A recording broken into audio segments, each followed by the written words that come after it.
You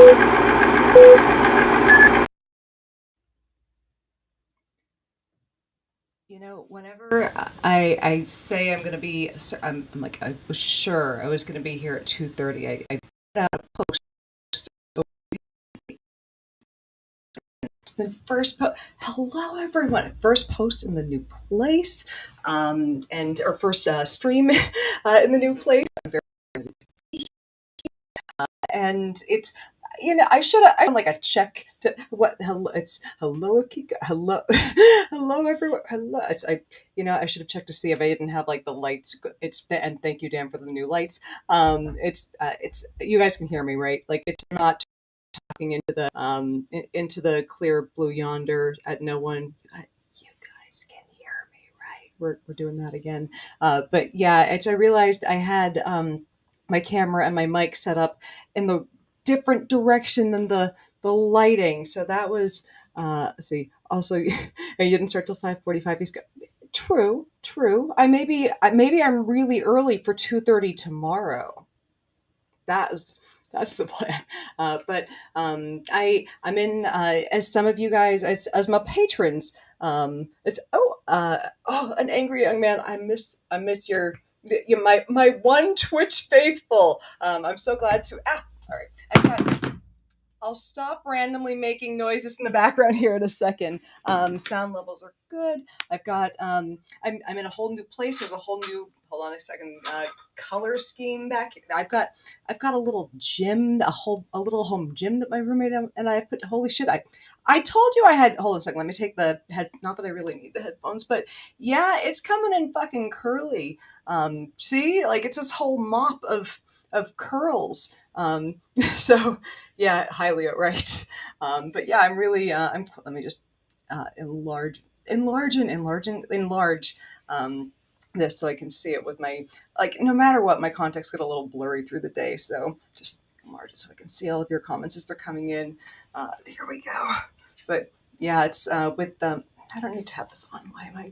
Anyways, but yeah, I'd said in Patreon chat a few times that eventually I'm going to write a thing on minoxidil because as I've said, as you guys know, I've had different part of the same house. No, I'm gonna videos a bit choppy on Twitter. Anyways, so as you guys know on over on Patreon, and I have mentioned it in the comments section over on Facebook before, and I put out a post to be like, and I'm plugged in like my computer is plugged into fiber, so it's not the internet, it's my computer. I definitely need a new computer. Why oh anyways, so as I posted over on Patreon and as I've mentioned throughout the interwebs, I my Sci spouse and I we're consciously we're splitting up. So we gave it our best. I still deeply care for my spouse. I mean, soon to be ex spouse, we're in the weeds, right? I mean, I was there the other day to pick up stuff, and we chatted for 2 hours. Where it's Derek took Buddy up with them to see their mom, because Buddy's a great little travel companion, a couple weeks ago. So like that's, divorce is rough. You go through a zillion different emotions that like everyone it's that thing where everyone warns you that divorce is fucking and like yet you must go through it to understand exactly how many fucking mixed emotions you're gonna have because there's a scene there's a really great new show over on Netflix called The Diplomat, and there's a scene where Carrie Russell is just jumping on top of her husband's she weighs like 47 pounds, so it's not like her throwing a fist at someone's actually going to do much damage. It's she's lovely and amazing in the show. Anyways, but there's a scene where she's jumping on top of her husband, like throwing a fist at him, just screaming, "This marriage is killing me!" And at the same time, like there are moments where you're thinking at, and the same time, like the next day you'll be crying over your the decision that you absolutely wanted. And it's funny because I like my spouse now better. It's been I've been moved out of the house since basically, I came back from. I'm not going to go into too many details on that. Like I get, yeah, exactly right. The tip of my, I don't know if you binged it all yet, but then why did they leave us at a cliffhanger? Was it a cliffhanger? That was cruel. Anyways, I came back from Thanksgiving from visiting my mom and took the dog and moved in with my dear friend Eva that I've known since high school over on the East Coast. And yeah, it's like we're living together has been kind of fun. We've got our my buddy dog who's somewhere in the house, might be taking a nap with Eva right now, and her two doggos who I'm sure are gonna run in here at some point. Like Ruby is a big Ruby's a 50-pound doggo. She's a big old redheaded kelpie. She's adorable. And then there's Rilo, who is she looks Rilo he looks like you took a Doge, took a Shiba, and just shrunk it down. But they're all very adorable together. They've made themselves a little dog pack, and I've been going through it. And it's that thing where like I'm sure someone might look at like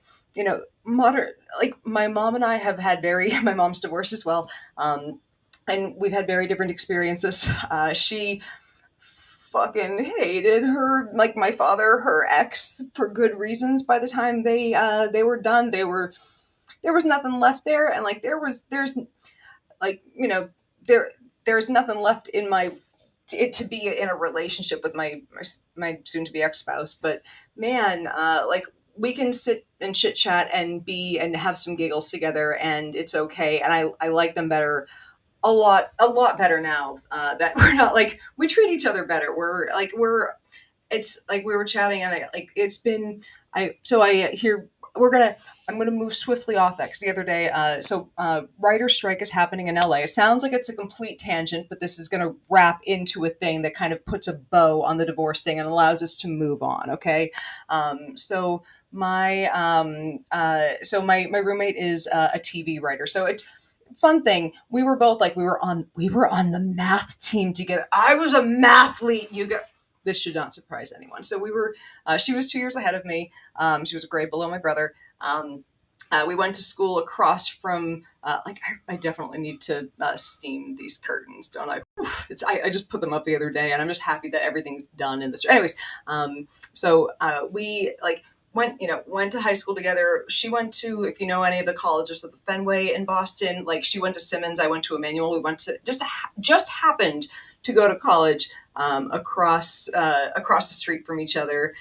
In exactly, it's if anyone has not seen me, if any Gen Zers have snuck in here are like, "We're mathlete." What it? But I'm dating myself, aren't I? Anyways, so went to school across the street from each other. And that was just one of those just happened to. I think we ran into each other all of like once in college though. And then she moved out here. She went to law school. I went to grad school for forensics. And she moved out here for a law job. I moved out here for a chemistry job. Now we're both writers. Anyway, living together works really well. So, it's like it's a really easy, good living situation. And I'm going to take this camera, like just the room is. I'm not even going to apologize for the room because it's not that bad of a mess. I'll show you guys in a second what it looks like. But I'm really proud of the room was fucked when I got here. They're not fucked, but it was not a bedroom when I got here. It was anyways, I'm proud of what I've done to it. So we're gonna move swiftly back onto this. So Eva is in the writers. Obviously, if you're writing on a television show, you're in the Writers Guild. That's like more. It's I'm sure there are some that are not like they're not. If you're a TV writer in LA and in New York, you're in the Writers Guild. If I'm no, SciBabetopia. Are you on Ritalin or Adderall?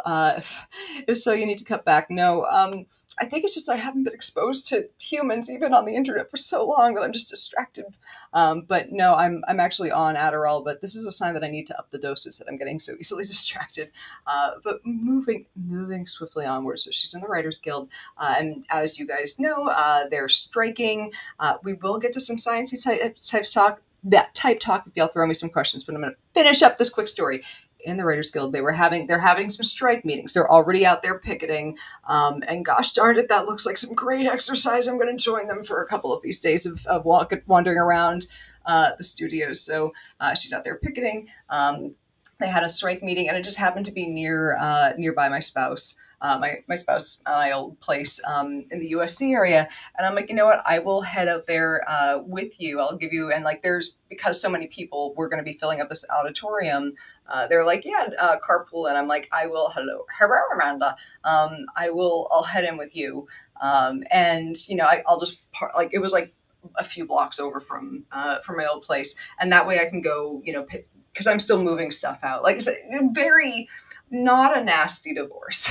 That like I'm moving things out a carload at a time. Like eventually I'll get a moving van and like pick up furniture. But Derek's just like, yeah, if you need to store stuff here, we've still got a loft. It's fine. I'm like, not a nasty little split. It's not a tenable relationship. Not a nasty, but like we're I moved out to California, and this is something I was like we're catching up. How are you? What's going on? Like, and we're catching up, and we're kind of, good for happy for you. Like, hope things are going with that kind of stuff. And one of the things I said to Derek, I'm like, we're not gonna heal the things that happen, but I hope, I want to build something new as, friends. I want a new friend, Derek, and things come up in my Facebook memories all the time that are, that are good, bad, everywhere in between. And thank you, Brian. It's something.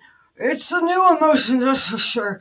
And it's been 10 years since I moved to California, like almost exactly 10 years. Like the week, like I was, I'd flown out for my job interview out here, flown back, and like the next day, the day after I got back, had Red Sox tickets. The day after that was the Boston Marathon, and I was standing like it was emotion filled week. So while I'm seeing everyone, I was standing like where one of the bombs went off for like 2 hours until about 15-ish minutes before it went off, when my last friend who was running it across the finish line. I'm like, okay, I was about a block away when it went off.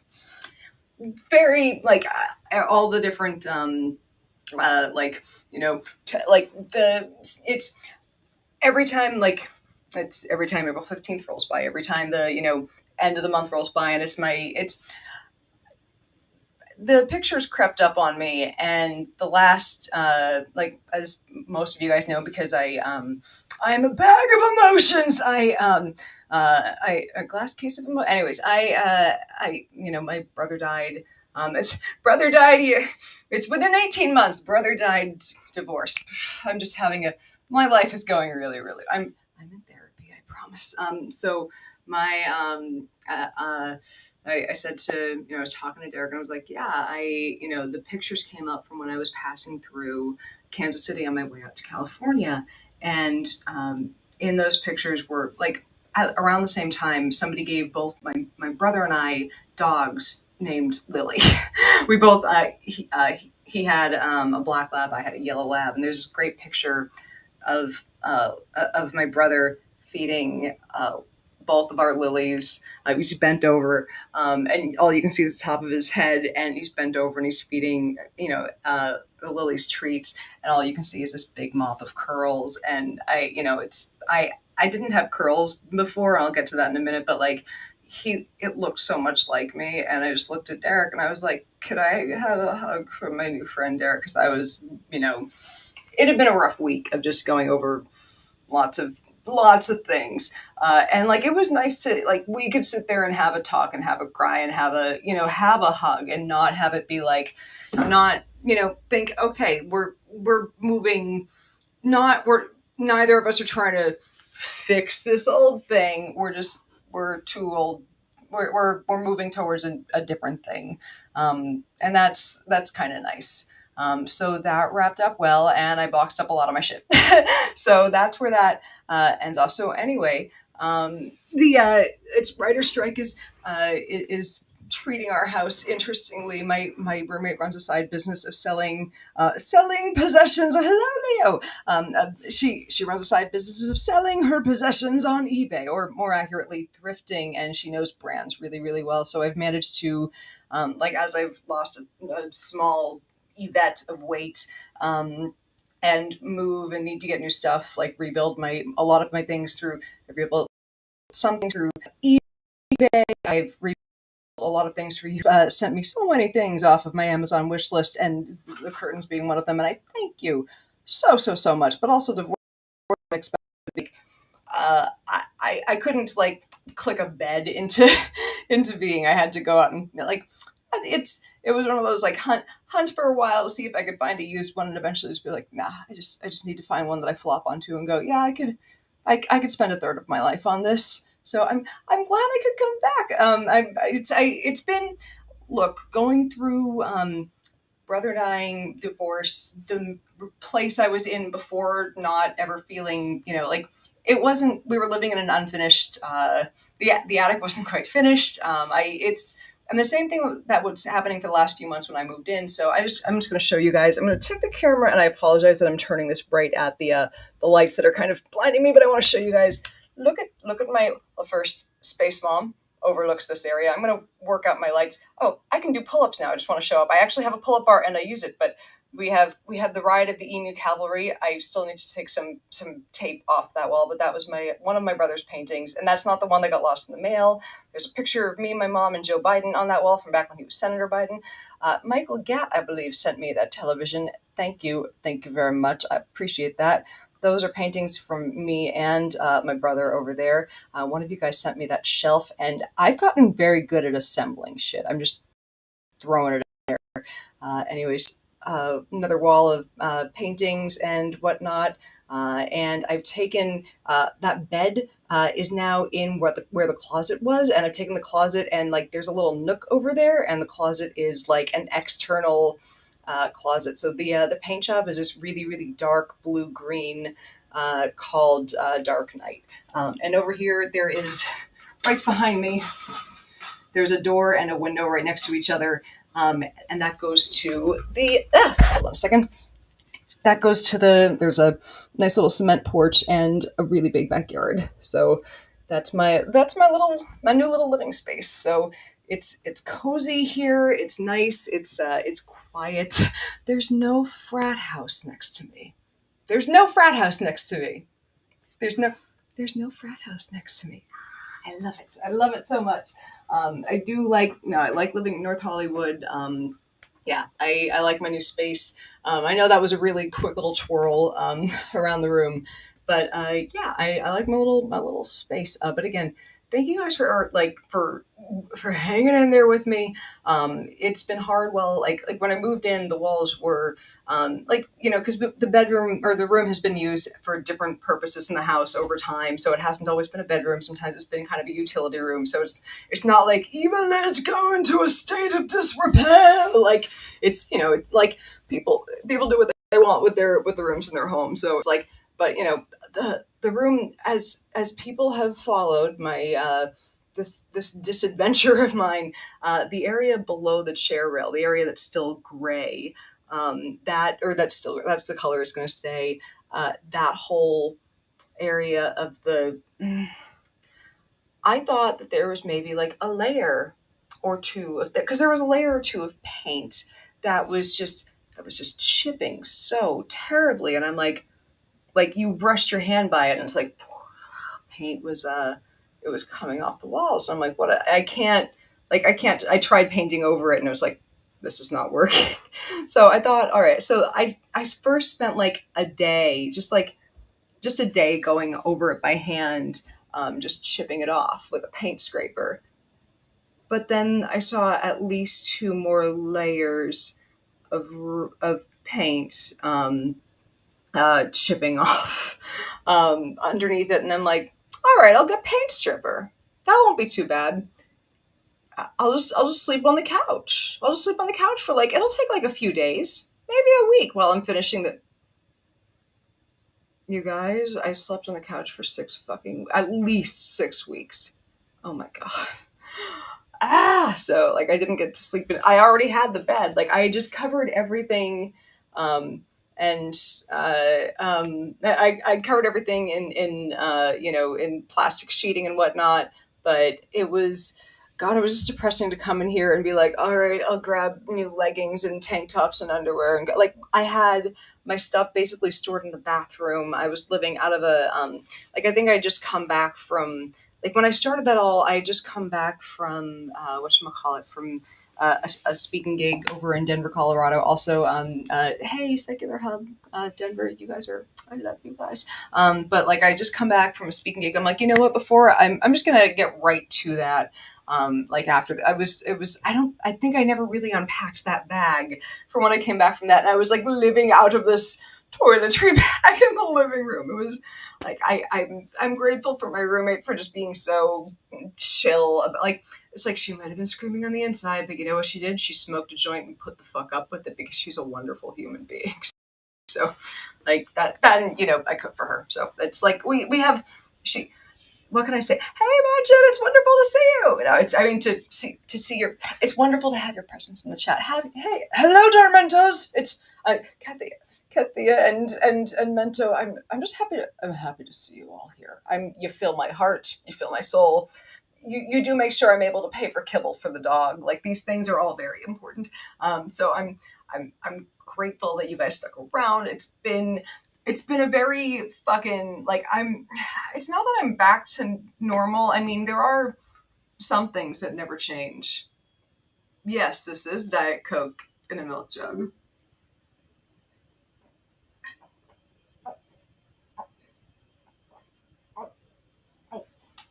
Pause for dramatic effect. Mm. You're welcome, or I'm sorry. So, anyway, that's the update. That's the stuff. That's what's been going on. Hey Rox. Wait, I was about to say, do you prefer Roxanne or Roxy? I would like to I would like to address everyone as they prefer. But yeah, it's been a fun. It's been really great moving back up to North Hollywood. I love it here. And that's that. I don't know if you guys how long I paused for on the bed, but like all the bedding that I have for it, like I've got Roxanne. Okay, it's gotcha.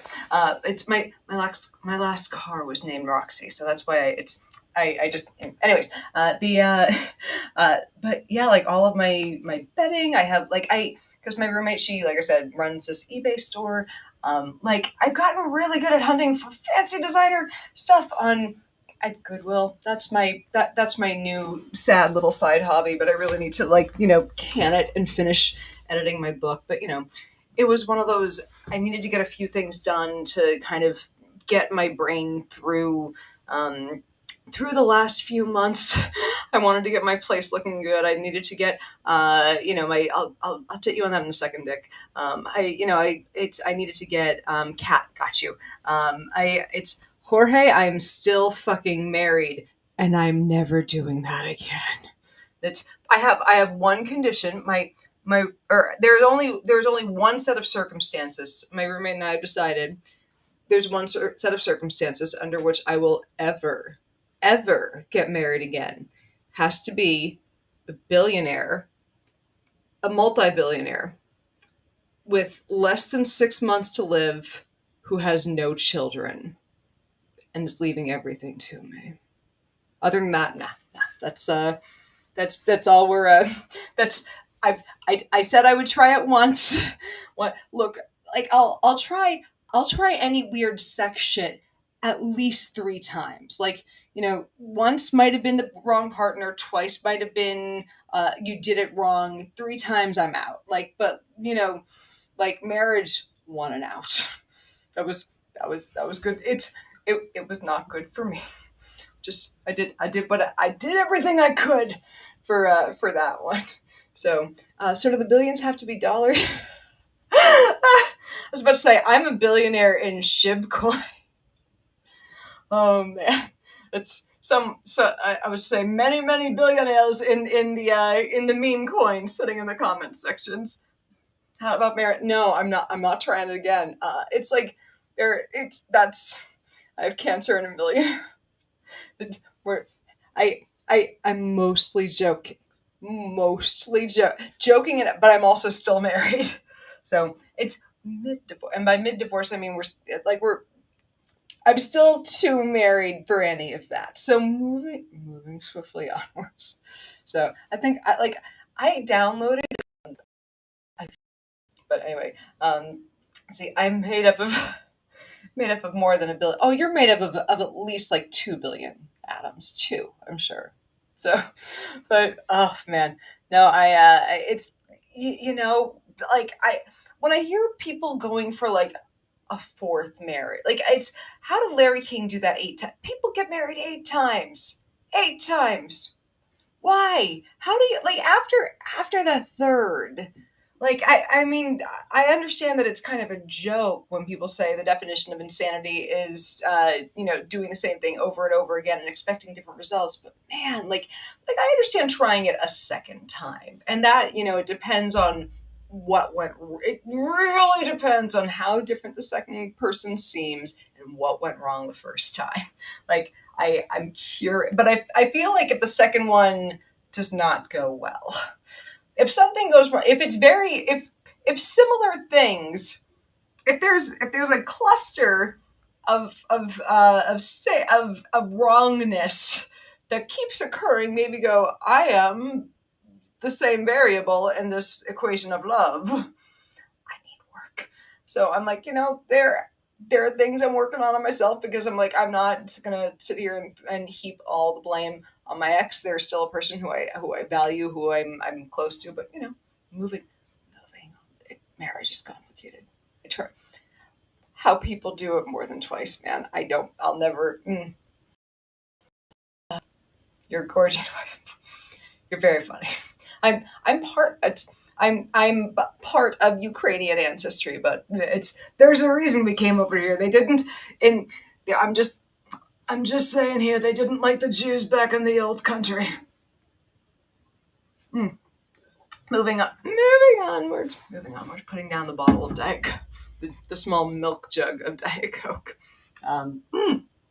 So back off of marriage. So it's as a couple of you guys noticed, just because I kept on saying in Patreon chat I was going to write about this eventually. My hair has curled on me in my newly olding age. It's as y'all have known for a while. Like I have fucked with wigs. I've done like all sorts of things to try to like make me comfortable with my hairs. Because I don't have or I used to not have as many of them as I wanted. And I saw a while ago, there was an article in the New York Times saying, "Hey, there's an old cure, an old treatment for thinning hair that no one talks about, and also they're never going to do a study on it because everyone knows it works, and there's no money in doing a study that everyone knows works. But also, they're not going to be able to get it off-label. Here's some science." If somebody asked if we were ever going to talk science, but I'm probably going to write this into an MOS. So here's your preview. But they're like, it's hard to get something off of being quote off label if you haven't done a study on it, and yet it's really hard to get something into a study when everyone fucking knows it works. Like it's already being used for that. It's been proven, except like not in this. So anyway, yeah, I feel you, Jesse. My hair is like you can't wear because it's much thicker than I mean it's still not like thick, but I saw it a little over 3 months ago after saw the New York Times article that there's this old treatment, and I'm like, tell me what the fucking treatment is, NYT. Oral minoxidil, low dose oral minoxidil. So minoxidil was originally a blood pressure treatment. They were trying it out, and I don't know how they went for it's so yeah, exactly. I mean, here's the thing: it's actually not that hard to monetize if you sell it via app, and that's the that's what people have learned is they don't want to deal with go to the doctor and all that good. It's I'm curious how hard it is to get or how hard it is to go to a hospital and get a doctor to prescribe it. I don't know because I don't know if I legitimately do not know how often dermatologists prescribe it low dose or if it's even available in that form, because I think the way these run are as compounding pharmacies. Like that's the way they're able to, like to have someone prescribe it, have someone and have their pharmacies sell. Like they prescribe and they send you your prescription. But yeah, like places like Romans, Hims, and in my case, I went through Hers, which I think is the women's version of the app Hims. But like it's one of those apps that sends you boner pills and things to make it makes you sexy and able to have the sex. Like, so I was like, I have nothing to lose. I don't have any hair left to fucking lose. So I tried it out, and within about a month, I could already tell I'm like, this feels different. And it's 3 months out now, and my hair texture has like now I always had some curls on the side, but now I'm like, Jesus Christ, I have to use different products and everything. Like it's now my mom and my brother had, my mom still has.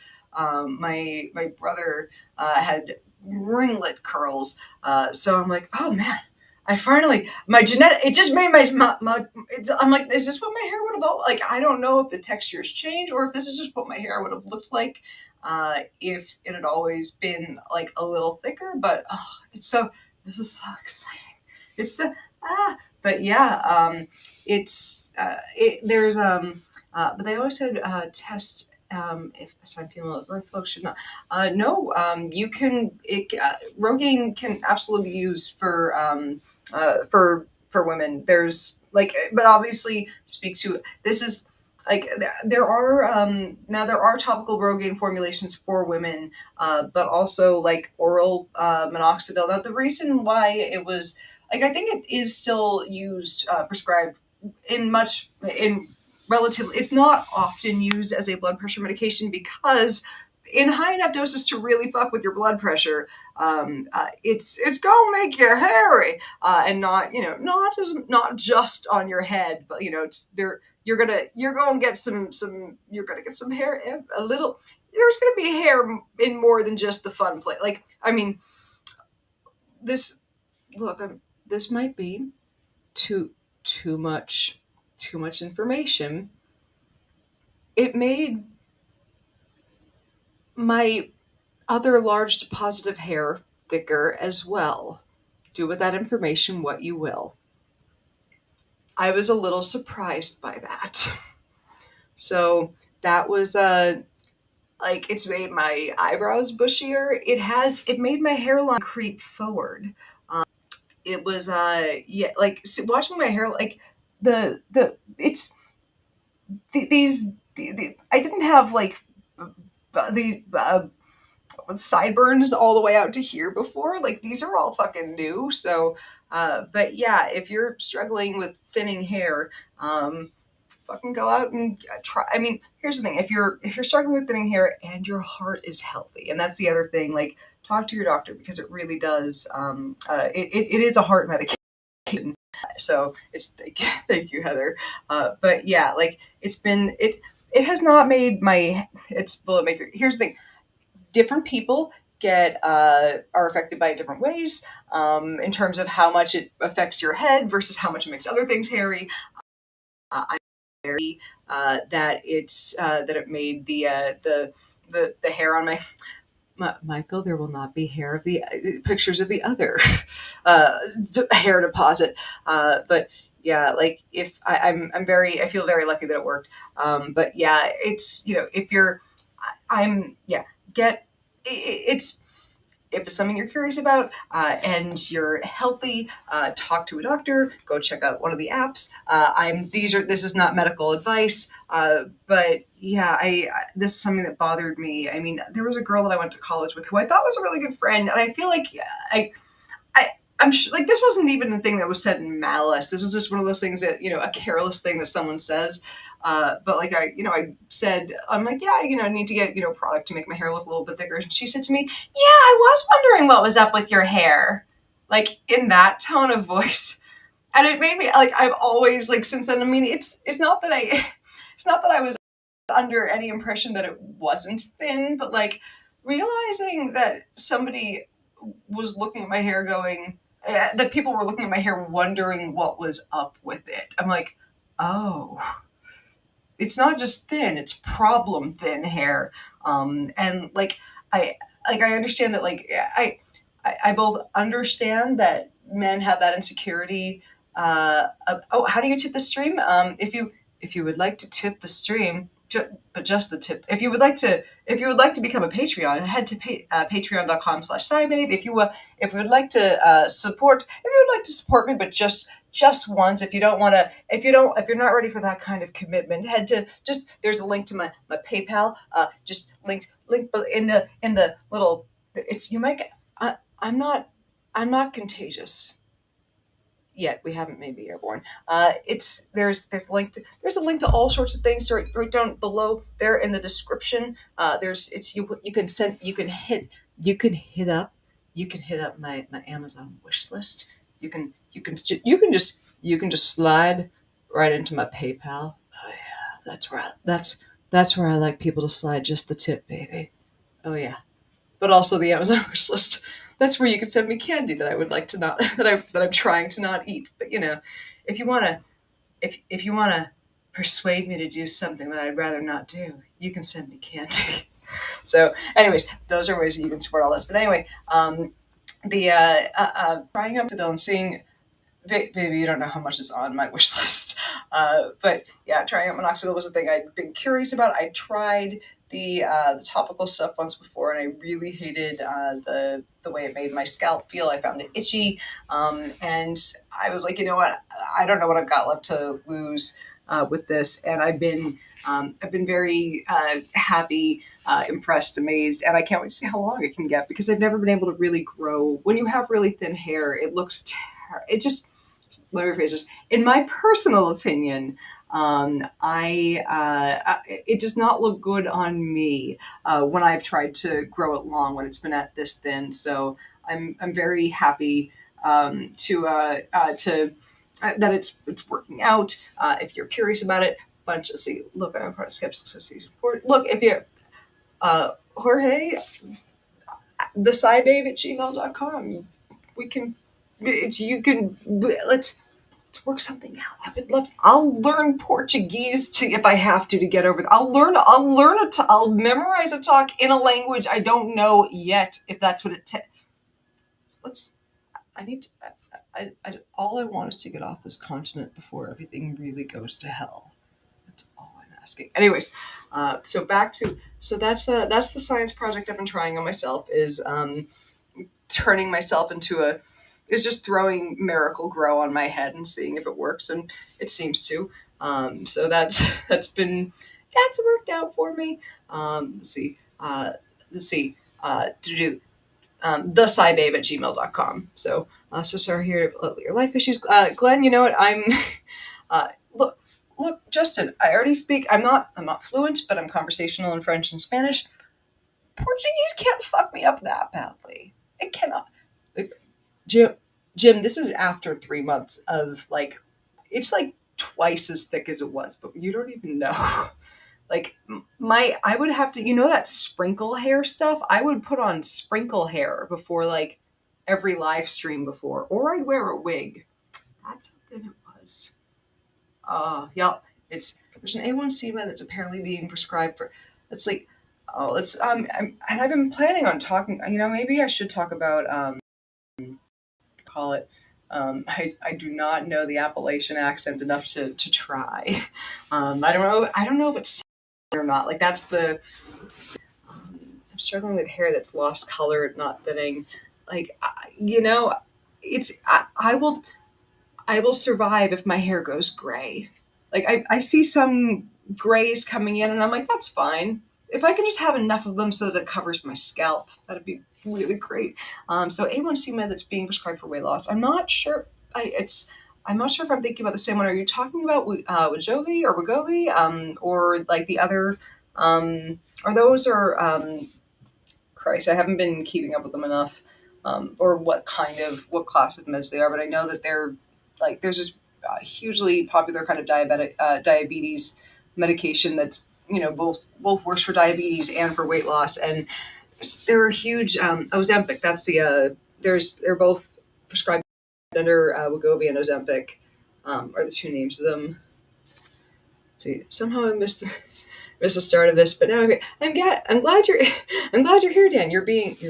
I'm being lit by I'm under your light. But yeah, no, Ozempic. No, here's the thing. It is oddly like Ozempic is like I wish it wasn't as like there.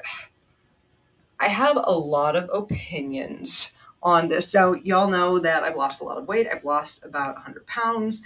And I think and I have a lot of opinions on the body positivity movement. And no, let me be clear. I think everyone should feel good about themselves. I think everyone also has the right to want to change their body. And I've had people in the body positivity movement tell me that it's anti-body positivity to have ever wanted to lose weight. And I'm like, I was having health problems associated with it's never. Here's the thing. I think if you want to change your body in a healthful way, do what you like, do what you want to do and do it healthfully. I think if you're if you're bigger, if you're smaller, if you don't want to do anything to change that, that's your fucking business because it's your shell. You're not your body. You're just that's the thing that's carrying you around. I think that I've got a lot of opinions on it, but the fact that I've had people kind of give me shit for at some point when I really was overweight, didn't like the way I looked, didn't like the way I felt, was not at my healthiest, wanted to lose weight, and they're like, and I got the kind of sea lioning that I get from I got and I mostly got this from women. I got the kind of "Rah, rah, rah, you don't know what you want." I got it more from women than I did from men. It's trying to make me second guess. And it's like, no, I know when I don't like the way I look, and it's fine if you. Here's the thing, it's fine to not give a shit either. It's like, here's the thing. What's not fine is to treat people differently because of how they look. Like, you can feel however you want about how you look. Don't as a friend of mine once phrased it, I'm vain, I'm not shallow. It's a very big difference. I care very much about what I do to this. You can do you can prefer any aesthetic you want for you, because that's just it's aesthetics. It's also health, and they're two very different things. Now, and this is where we get back into Ozempic. And this now there are a couple different reasons why doctors will prescribe weight loss or medical interventions for weight loss. One is if there are other health. One is if the drug is like Ozempic. One is if the drug is used for something else. And just happens to cause weight loss as well. And that was what caused me to lose weight once before. Now I'm still on the medication, but I was put on Topamax for my headaches.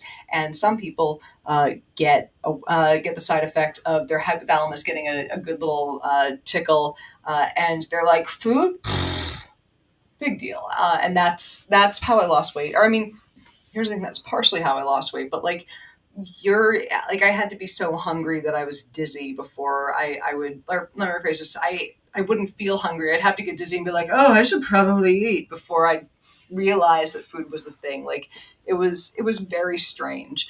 And it was, yeah. So, I've lost weight due to medication before. And some people will be put, and they have tried to formulate Topamax with another medication into a weight loss med before. I don't think it ever passed, but I believe that they do prescribe Topamax off label just purely for weight loss, and I was prescribed it for my headaches. But let's see. One aspect of negative body image judgments is that people get judged for needing assistance for mobility. They don't know what that person's body was like before they began having health issues. That is very true, and that's what brings up a really good point. I'll hit that right now, and I'll get right back into the weight loss drugs. I've had 3 operations on my left shoulder. Now, I was never small growing up. I was bigger. Then I played sports, and then I lost some weight, but I never got really down tiny. But I was at a healthy weight-ish. And then I needed a bunch of surgeries on my left shoulder. And after my second surgery, I was after surgery, like this doctor fucked up my second surgery, and I was told, oh, he's a really good. It's this. Oh, you got that one. He's really good at the surgerying of the shoulders. Instead of doing keyhole surgery, they did open surgery, and the doctors that were supposed to be managing the pain, they did not talk. And I left the hospital, and they didn't put, like, they were supposed to put a pain pump into, or not a pain, like, not a fun drug pain pump, but like a numbing thing, and they didn't do that. And my mom said that she had never. It's not mom. She's not there's no more. She said that she had never seen me, like, never before, never since seen me like as delirious from pain, because that as she had after that one. But after that surgery, and I'm getting there to the weight part, because it was so hard to do fucking any. I had a third surgery that kind of corrected some of the damage from that. But like after that one, especially, there were months where it just hurt to do the dishes. It hurt to cook, and I love cooking. And like I would just get takeout, and I would have like takeout for, and then have leftovers for a few days. And I was not getting healthy takeout. I was getting Chinese. Like this is like I was getting. Let me rephrase this. I was getting the unhealthier selections from Chinese food, from my local Chinese place. Now, as I was getting, like, this was before I was diagnosed with celiac. I was not getting healthy things, because I felt bad for myself, and I felt I was upset, and I was like, oh, I feel and I was miserable. I was in a lot of pain too. Like I was like it was partially when I was immobilized, but like when I got out of that immobilizer, I was at least 15, 20 pounds heavier. And then it was like I never, after physical therapy for that one, felt like I was back to normal. And that's not a joint you put weight on.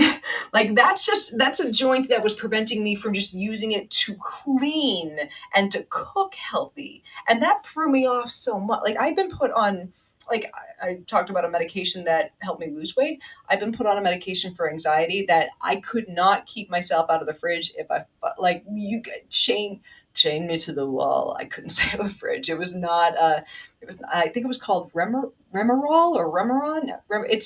It really did help with the anxiety, but fuck, man, I think if I gained, like, I wasn't on that for very long, but I gained a short amount of time. But like there's a lot of things in sickness that can make you gain weight. And I mean, like I said, the physical ailment for me was my arm, and it made me gain weight. But like I no, I've seen that with other people who have been like who have been very, very active, and they've gotten an injury, and they've needed a wheelchair, needed a walker, and they've gained weight. And it's like it's hard to change our eating habits. And I know some people will end up arguing with me no matter what, but look, weight is calories in, calories out. But like, and different people are going to have different caloric needs based on based on their resting metabolic rate, and that has a lot of different things that go into the resting metabolic rate. But like, anyways. But yeah, like these, like, once you take somebody who's used to eating a certain amount per day, like when they were, once they're an endurance athlete, and then they get an injury, or they have something else that makes it so that they can't move anywhere near as much, and they're on a walker, they have a cane, there's something for a while, and it's kind of a downhill, not spiral, but it's like you're injured, and then you put more weight on, and then it's harder to go back to working out. It's a lot, it's a lot harder. So it's, yeah, like I'm, and it's weird because I like to, I joke that I will, God, I feel like I am a once and future fat. Like I was fat for most of my life. I am in a size 4, and I feel like that's a temporary state of things. Like I feel like I'm not very glued to that. Like I'm enjoying it for now. I can't be too glued to it because I know that I could get injured again. And this is a cute shot. It's a really cute shot. Oh, I like that. My butt looks so good right now. Oh, yeah. It'll never be this high and tight again. And I'm enjoying it. But I also know part of the reason I'm this thin is because I've been so depressed. Like, my brother died, and then I got a divorce. Oh, divorce diet, man. It'll whittle it right off of you. But yeah, there's anyways back to Ozempic because I said I was getting there. So a couple different things that reasons why doctors will prescribe drugs that will make you lose weight. One, they happen to be prescribing it for something else like Topamax with my headaches. Two, you're getting such you've tried everything else. They've worked with you on diet. There have been dietary interventions, and they haven't worked, and you're starting to have side effects from the types of things that happen as you get more overweight. And I mean, we all know that you can get high blood pressure, high cholesterol, type 2 diabetes without being overweight. It's very true, but these things do tend to happen more and more often when people, and the longer people are overweight, and to more people who are overweight. So these are generally associated with higher levels of adipose tissue. With higher levels of not obesity, not like, because we all know there's going to be the person who says Arnold Schwarzenegger was obese. Yes, he didn't have a lot of extra adipose. He wasn't carrying a lot of extra body fat is the thing. And some people less. I had an old roommate back. I had an old roommate back when I lived in the hippie commune who was ripped and was type 2 diabetic. So different people don't need need very little extra body fat in their body. Still, their pancreas is still going to shit the bed on them. But then there's another. So we're on to the third person. So second type of person is the type of person who weight loss medication to help them starting to get those effects, those illness effects, and it's less expensive for the medical system. It's less like when someone's like, why don't you, like when someone's like, I don't want my insurance dollars paying for a lazy person. Well, people who've tried to lose weight does everything. It's hard. It's hard to tell your appetite to shut the fuck up. I tried and failed dozens of ways. Depression worked for me. I'd rather people not have to go through. I would love it if everyone could just push a button, turn their appetite off when they want to, and not struggle with that. I don't have any. It must be hard for you too, because it gave me some difficulty earlier. It's not, but then there's the third group of people, and this is the group of people with Ozempic that people get very mad about. And those are the people that are losing, quote, vanity pounds. And that would be like if me at a size 4 was like, I would like to be a size 2, though, because I'm on television occasionally. And those are the people that make folks angry when we talk about weight loss medications. And I don't think that category of people are happening anywhere near as often as we think. I'm not sure, but like I've hunted online for stats on it, and I can't. Like, it might just be that it's hard to find statistics on it. Like, what's the average amount of pound? Like, how heavy is the person you're typically prescribing this for? There's no, like, I can't find really good data on who's being prescribed Ozempic for what, and what, like what qualifying what's the qualifying X, Y, and Z they need before a doctor will prescribe it. So it's hard to tell, because I understand that there are diabetics that this is a part of, the cocktail of medications that are being used to manage a disease that they definitely need managed. And it also, especially in the case of type 2 diabetes, is helping them lose weight, which in some cases can reverse type 2 diabetes, or get it under much better control. But yeah, it's not. I don't see, and I mean, I've talked to friends who are obesity doctors, and I see their posts about it.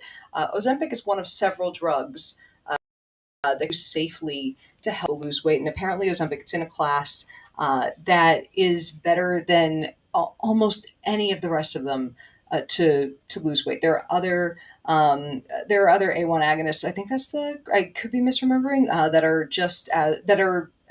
similarly powerful to Ozempic, and it's not like if it's. I think there's. I think as soon as supply catches up with demand, people are going to stop being mad about it. But I don't think that the typical doctor prescribing it to someone who's overweight is going, well, they're a 6 and they'd like to be a 4. This seems like the right person. This is exactly who I should. I know my patients are calling around town for a pharmacy, but this who's just the person whose jeans are a little snug but no health problems. That's who I'm giving the Ozempic to. Like, it's just not. Let me rephrase. Outside of Beverly Hills, I don't think it's happening all that often. So that's I I say that, and I also know that I could be completely wrong. The problem is, it's hard to it's hard to find data on it. And I've looked really hard, and that was why I was trying to write.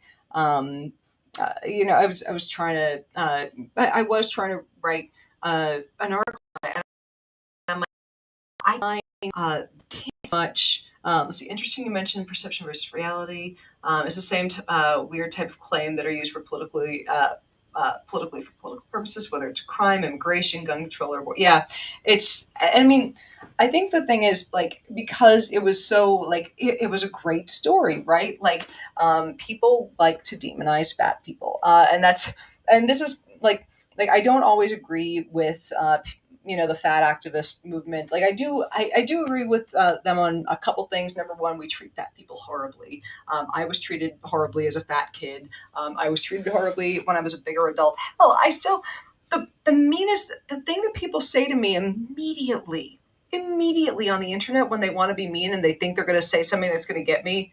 You're fat. Like that's the first thing, and it's what they did with these articles, with all of them saying Ozempic, nobody can get like they were trying to pit like oh these fat people are being lazy and they just want to take a drug instead of doing the work, and they're taking these drugs away from type 2 like it's and I mean it's a very like and here's the thing, I don't know how much it is perception versus reality, and I haven't been able to find stats on it, and we all know like that a few people were like I'm sure like I said I was on Topamax for the it's okay redundancy, department redundancy, repetitive redundancy, moving on, but yeah like I it's hard to tell like I'm sure like I said I was on Topamax for the headaches, and they happen to make me lose weight. I am absolutely sure people have been put on it specifically for weight loss. Like I'm on, it's I've been put on it's yeah. So I'm not. It's just I really think it was just easier. Like that perception made it a very good. It was such a good story, right? And that's something that I should dig into the numbers a little bit and take some time, like take a day a week and just throw at it because I don't even know where I would start hunting for it.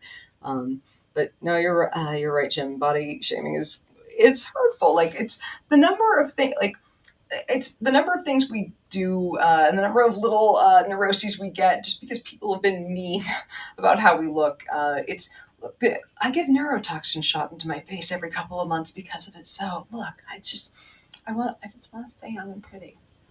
I want to be beautiful forever. Okay. But no, I think people were more congratulated me more for losing weight than they did for running an ultra marathon, than they did for getting a master's degree, than they did for being on the front page of the LA Times. Like it's the thing I've gotten congratulated for most of my life. I think has been weight loss. It's a little like no, you're right, Akiko. Obesity is a lot more complex, but not like I. It's when I say like I've hung out with with former like I don't know if I want to say formerly like they're almost there's a reason there's a stereotype with or that and I want to be very careful with my words, and don't please don't take the first part of this away from the second part, but there's a reason why there's a stereotype with fat chicks, and it's not because people are fat because they're all a certain way. It's because it's because people over time of treating you a certain way, of like you react a certain way to kind of push back at a certain type of treatment. So there's a reason for the fat fun. It's not that I was funny, it's not that I came out of the womb. It's not that I crawled out of SciMom fucking hilarious. It's that it was that I had to be funny to fucking survive. Okay? Like that's you can either be a person who's really jaded because people are being so mean to you, all the for no, like, because you ate, because you had more calories. um, like it's, or you could try to make them laugh, which will at least get them on your side. It's not, it makes you feel less like you're going to die on the playground that day. So yeah, there's a reason for that, and it's like life turns you into that. So yeah, there's this whole awful psychology that goes with it. And it does feel growing up like the meanest thing someone can call you is fat. So yeah, like a lot of comedians are like, yeah. So I'm, yeah, I don't think the Ozempic thing is as bad as it's been made out to be. I think it's just every writer saw that there was something going on in the media, and they needed to write their little article about Ozempic too. So that's yeah, you never forget when. So no, look, Marie and Catherine, I'll still have your names, but look, I'm just saying, there are two, when I say Marie and Catherine, I don't mean in I don't know if there are two people in my chat named that, but I mean those are the names of my junior high bullies from when I was like, a fat kid. Like when you're just a pudgy kid and you're hitting puberty and you don't know who you are and you don't know why your body is so wrong that people are just like, being mean to you about it. Those are the two girls that were just the fucking worst to me. So I, it's not that I hope that they're miserable. It's that I hope that they're miserable. They can go with God. He doesn't exist. But yeah, it's a. I had a younger kid I worked with. Call me.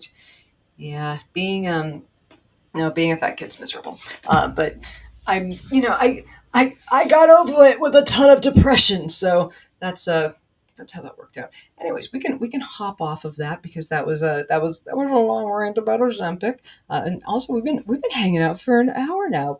Which, hold on.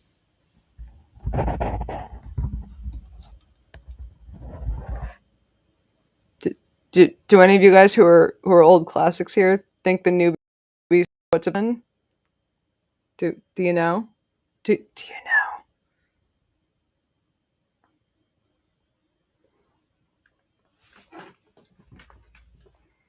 know?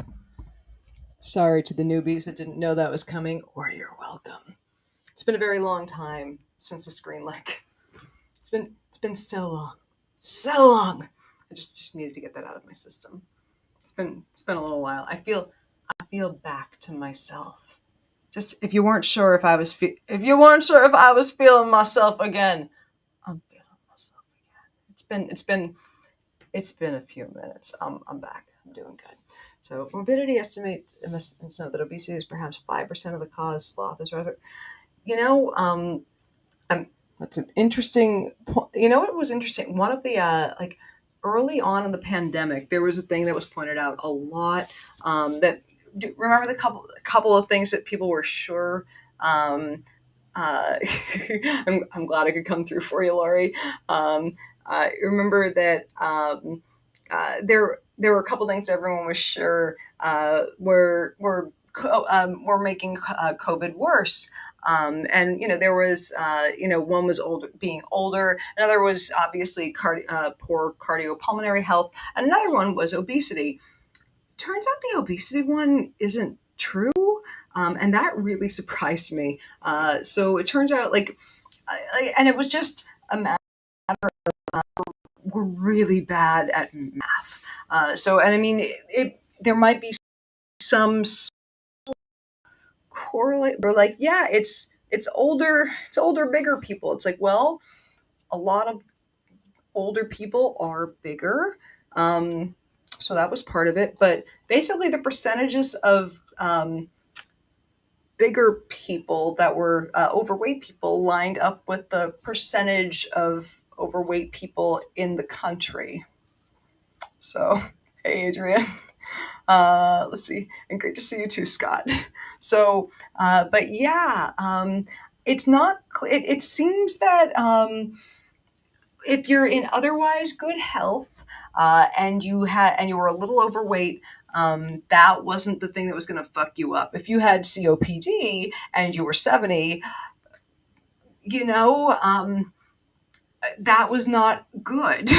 No, I mean that was not good anyway. But like as you know, as age went, age was the biggest risk factor of all the like because you know you were far less likely. Like if you were young and you had some lung issues, far less likely to have problems. If you were, but like you know, it's the biggest fucking risk. And from everything I looked at was just age. So, so your grandmother went on a weight loss thing for a while. The compliments to do looked unhealthy because of extra skin. Oh man, that's intent. You know what was funny? There were articles. I'm gonna hop off the weight loss thing after this. There were articles about Ozempic face, and I was so annoyed with this because they're like, people have this face where it looks like their faces look thinner after they've taken Ozempic and lost weight. I'm like, wait, so you're telling me thinner people look thinner even in the face? So yeah, like I'm glad I could be here, Sarah. I'm not sure if whatchamacallit, like, and I'm not sure if them saying, you know, there's like the whole Ozempic faces, they're like, no, they look thinner than we think they should. But like when you gain weight and then, oops, like when you gain weight and then lose it, that can cause, yeah, like as I know from one of those Botox appointments that I had, and I talked to the doctor and said I've lost a lot of weight, and you know, I asked how much. I'm like about, you know, I've lost, you know, lost about 90, gained 50 back, and then lost 60. So I'm down 100, about 100 pounds from my highest point. And he was like, you know, looked at me kind of funny. I'm like, why? He's like, you don't look like you've lost 100 pounds. I'm like, what? And he's like, and he was pointing different parts of my face. He's like, you don't, you know, there are X, Y, and Z signs of aging that normally come, sagging here. And he's pointing at it. And he's like, it doesn't look, I'm like, but my neck, doctor, it's starting to not look like it did when I was 26. He's like, yeah, that's normal. You're 39. But you know, it's, and I mean, it's the, having, you know, having a plastic surgeon tell me that I didn't look like I'd lost 100 pounds. That's a, for the record, that's a compliment. That means my skin is still like holding up there. So that's a compliment I will take. It's 8 days a week. Thank you very much. But yeah, the that kind of sucks though that someone would see the results of their weight loss and just see the sagging skin and go, I think I'll take the weight gain back again because of the discomfort they were having from people making comments on their skin. So I'm sorry about that. Let's see where. So back to COVID. For a minute, I think I think we were on COVID. Let's see. I finally got COVID for the first time last September, as y'all know. I've gotten cold since. Have I gotten? I don't remember which one of the. I've gotten two different fillers. I don't remember which ones. But yeah, I got COVID last fall and I got a cold this spring. And I think my form of long COVID is now whenever I get a cold, and I'm still dealing with this cough. It has not entirely gone away. I'm surprised I haven't, like, because it tends to show up at night. But like, I still haven't shaken this cough entirely from this cold. And I did not test positive for COVID at all. Like, I didn't test positive. My roommate didn't test positive. But I know a couple people were saying that this cold came with a nasty little cough. But like, it felt exactly like the COVID cough. So it was rough. It was not pleasant. So I'm glad I'm out of that. Let's see, where was I before I so rudely interrupted myself? So, sends a bad message. Where are we? I hope it doesn't change mass. I feel really comfy in mass.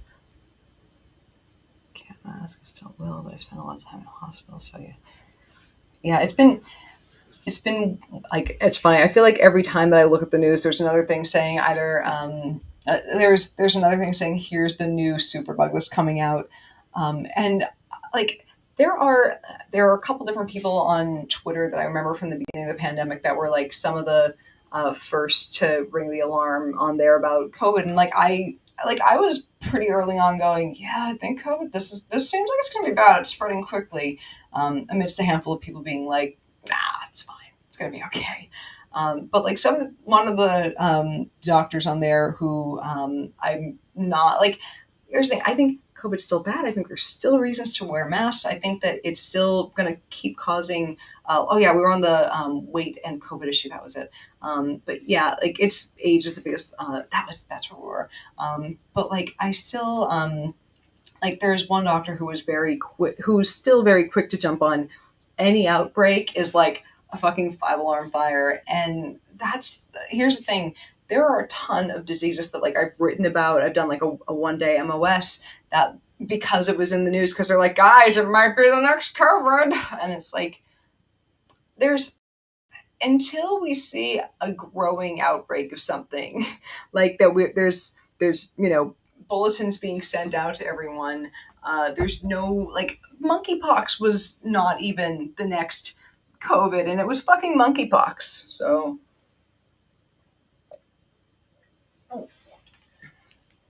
but like there's Candida auris, which I know there have been a relatively high number of colonizations, and like colonizations are when they swab someone and they test positive, like they have the fungus on them.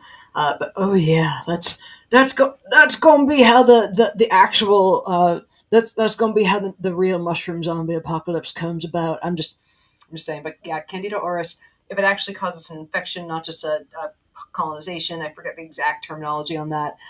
It's fatal up to 50% of the time. And they found a blooming number of cases in Las Vegas. So that's terrifying. It's hemorrhagic fevers are what scare you. You know what scares me, Dick? Prion diseases. Oh yeah. If you're not scared of prion diseases, you're not scared of the right shit. I'm terrified. Here's the thing. Like something like if you've donated blood, and I'm sure out of the 73 of you, at least like 6 of you here have donated blood, or you've seen or heard of the forms asking, have you received a blood? And like maybe one of you here has either been to or lives in. I gotta have one of you out there. In the UK, or they ask you when you donate blood, have you lived in or been to the UK for like more than 3 months between the years of blah blah blah and XYZ, and like every time I look at it, even though like I know it's friends don't let friends eat friends bread. Hey, in the zombie apocalypse, it depends on the friends and the apocalypse. Okay, if it's yellow jackets, which friend? Which all I'm saying is which friend, and it's Munchin. I'm just saying the next episode. Like wait, do you watch it on Showtime on? Because we watched it on the app the other day, and like I'm already like it's gonna have. Did you watch the new episode of Yellow Jackets? I'm just saying we have. If y'all aren't in our come join our Discord server. Come join our Discord server. We chat about these things. But yeah, the end of the last episode broke me. Anyways, back to brains and the apocalypse. But yeah, prion diseases are let's see, I'm behind on you. You can't do this to me. You have to catch up. You need to. Anyways, Yellow Jackets is an amazing show. It's my favorite show on TV right now. Please go watch it. You all have to watch it. It's just you're only you're only a season and a half behind, and it's worth every fucking stitch of film. Moving on. So prion diseases. That's when you think mad cow, think prion, and it's basically an infectious protein. So and it's weird explaining infectious protein. So like proteins are just folded up bundles of amino acids, right? So what happens when one of them folds a little fucking wrong? Like seek out, destroy. Not this one. This one sends. This is a very poorly explained. This is. I've written about this one before, but this is to explain it poorly. An infectious protein means that like this one is poorly folded, so it goes out and tells all the rest of the ones that are like it's like go out and fold yourself wrong too. Like it spreads its little message of folding other bits of brain wrong. So after a couple of cows also apparently I have mad cow now. After a couple of cows were fed bits of cow brain or brainstem, or just don't feed brain to other ants. It's a bad idea. So after they were fed some cow brain and they started acting a little bit funny, there was they started realizing, oh fuck, we fed these cows to humans too. They did widespread testing in the UK, and their sampling came back that something like 1 in 2,000 people living in the UK in that time was positive for CJ. The human version of mad cow. I don't think. I should probably look up how it's pronounced, and I will still not get it right until I hear it 14 times. I'll learn it. So let's see. So you're saying politicians feeding burgers to their kids on camera didn't fix it? Much like one of those Kansas politicians bringing a snowball into the Senate did not fix global warming. Politicians eating whole sides of cow did fuck all for this, unfortunately. So the good thing is that it's let's see, watching you live reassure. It's just because I struggle.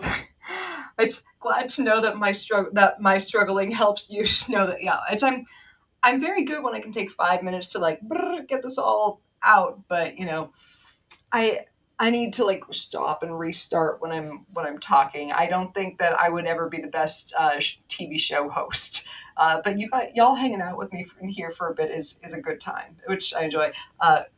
Krutzfeld Jakob. Oh, there we go. Krutzfeld. I'm gonna go with the. Anyways. Oh yeah, Kuru. That was it. But that was.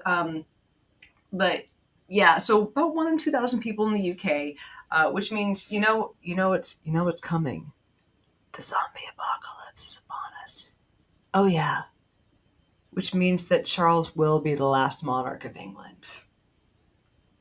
They're all gonna get sick, and they're just all gonna their brains. It's gonna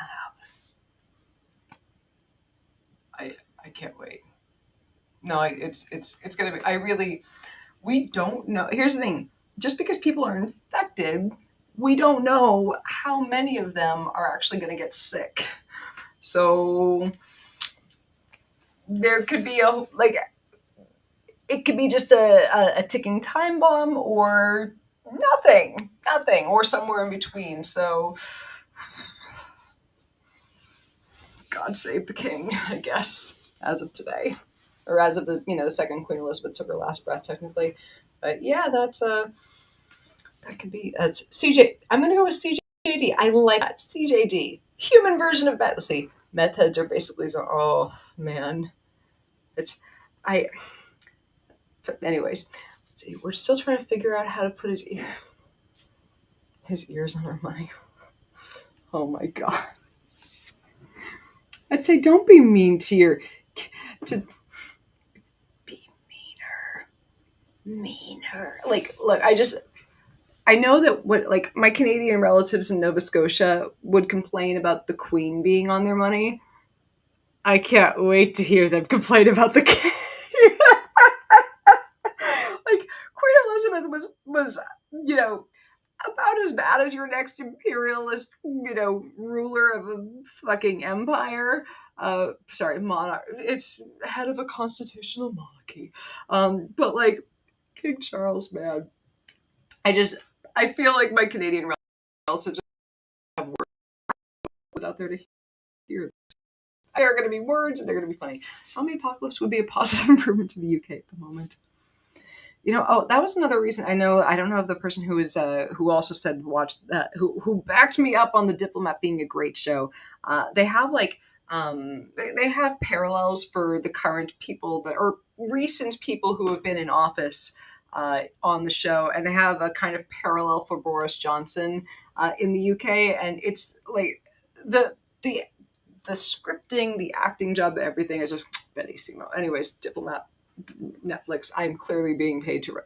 I'm not. I just finished watching it last night, and like I have times when cliffhangers at the end of a season, I'm like, oh whatever. But like this one came, and I'm like, I almost threw something at my new television. So anyway, but yeah, good. It's right, Michael.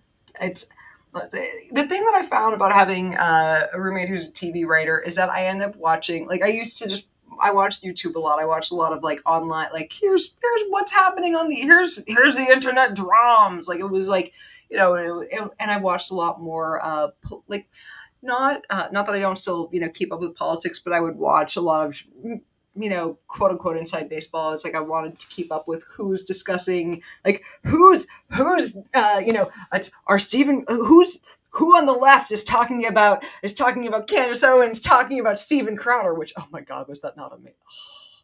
I mean, horrifying, but also watching Candace Owens coming for Steven Crowder, I'm like, is it my birthday? It's not whatever liberals call Christmas, is it? Like, it's whatever holiday this is. I'm glad you're here, Star. Thank you for coming. It's man, but it was it's been I that was, but yeah, I stopped watching so much so much, just I wasn't watching, like, yeah, my soon to be ex-spouse was more of a YouTube watcher. Let's see, I got shivers when you said my name.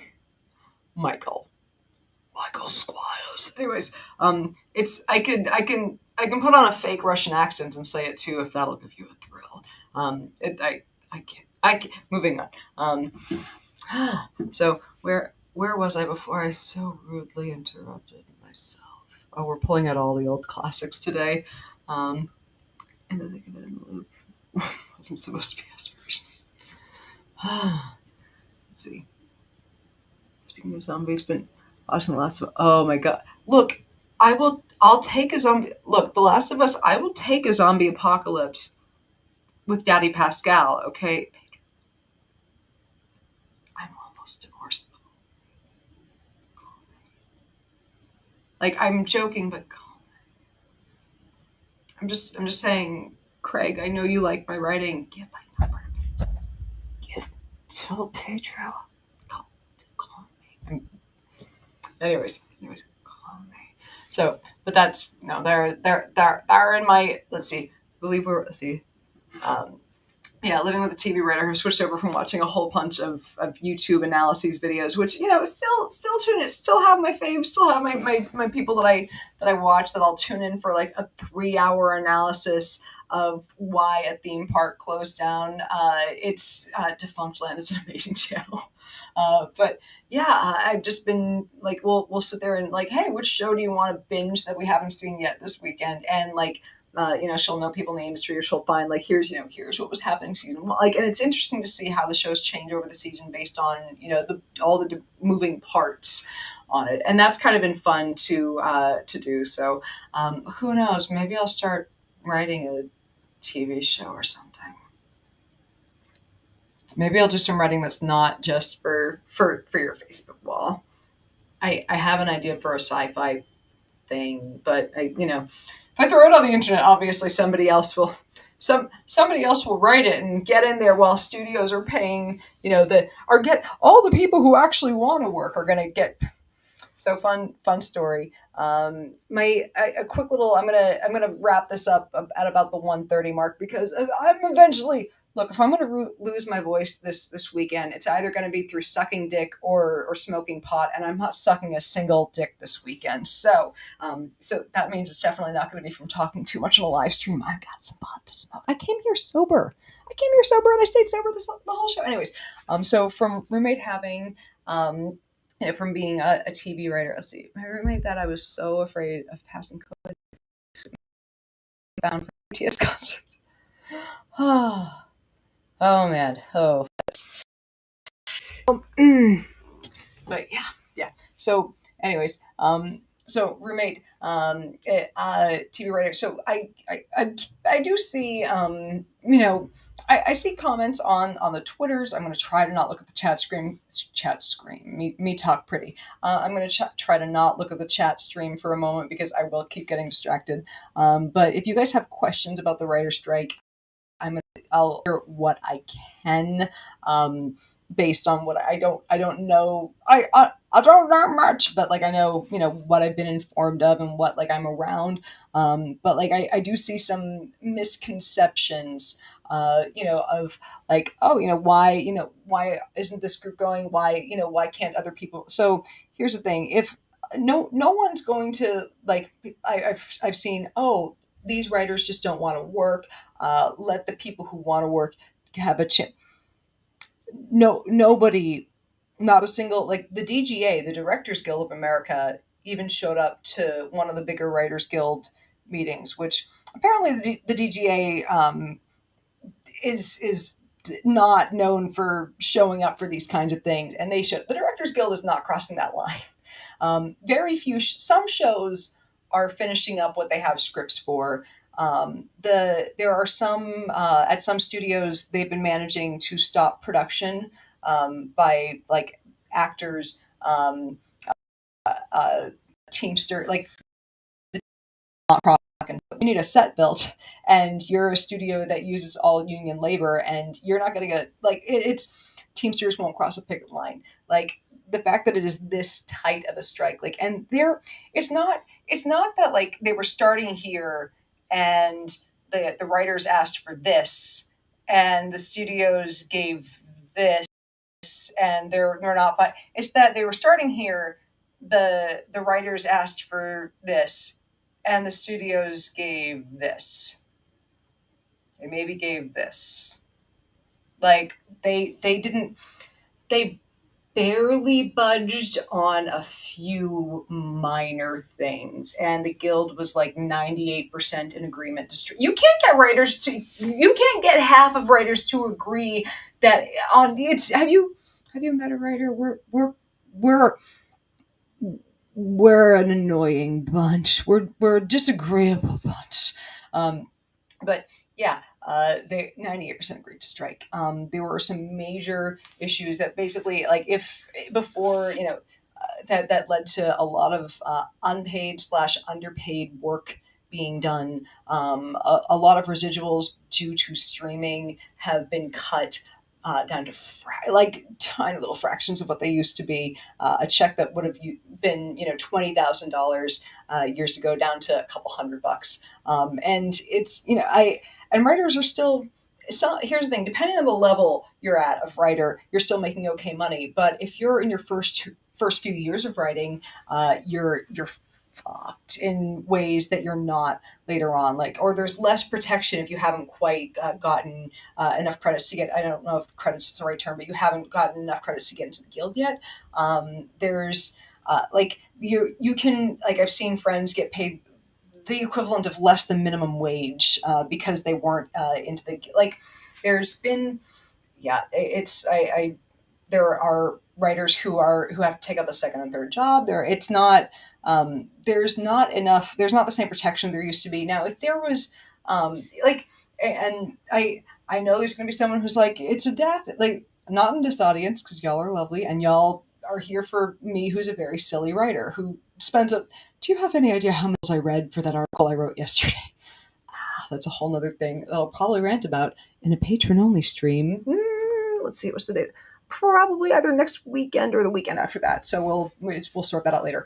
But yeah, there's it's been interesting seeing the talking to Eva about all the different ways that the money streams have been going down while the studios are making record profits. Well, as Adam Conover from We Love the Show, Adam Ruins Everything here, and just Adam is just a wonderful person.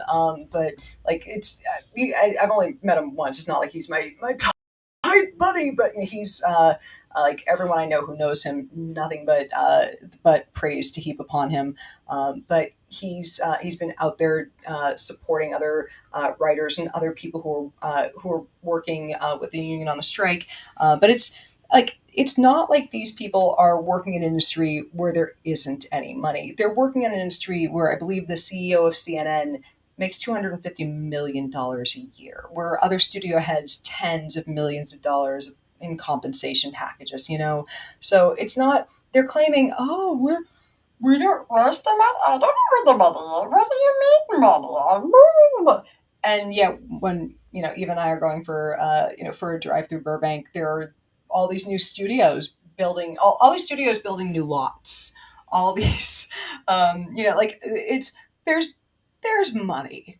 There when they say there's no money, they're like I'm like they're like just embarrassingly full of shit, and they know it. And that's the like, and I, it's like, how many generations of their kids need to be able to buy yachts for them to feel like they've pinched the people who are making this money enough for this to be okay?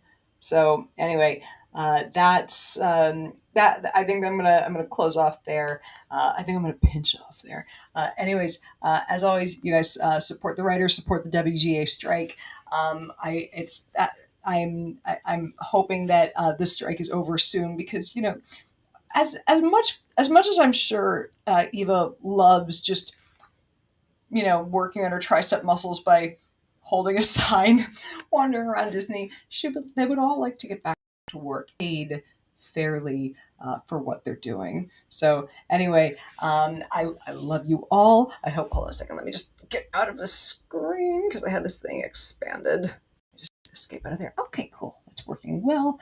As always, if you guys, if you, I love it if you can support me on Patreon, because I'm back to streaming. We're doing some monthly. I'm working on getting myself a new computer, because this thing there's a bit of a delay on this one. I'm plugged into, like, we have super fast fiber here. Like every other computer in this house, just whoosh.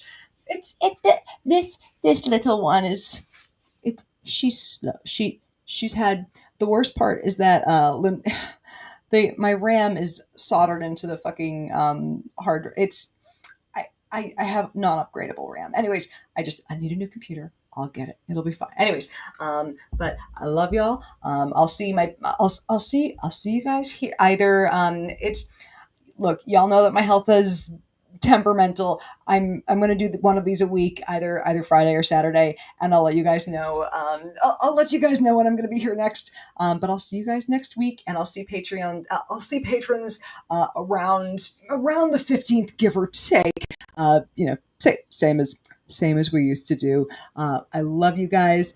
Take care of you. If you want to support the channel, either join Patreon to get the come for extra streams. The links are down there below. Get extra streams. Get the MOS delivered straight to your inbox. Get just to to make sure that if you don't do it, the buddy dog starves. No, I mean, if you it's but this is how I feed us. So just and also, or if you can't do that level of commitment, I also accept PayPal, or I just accept candy off my Amazon wish list.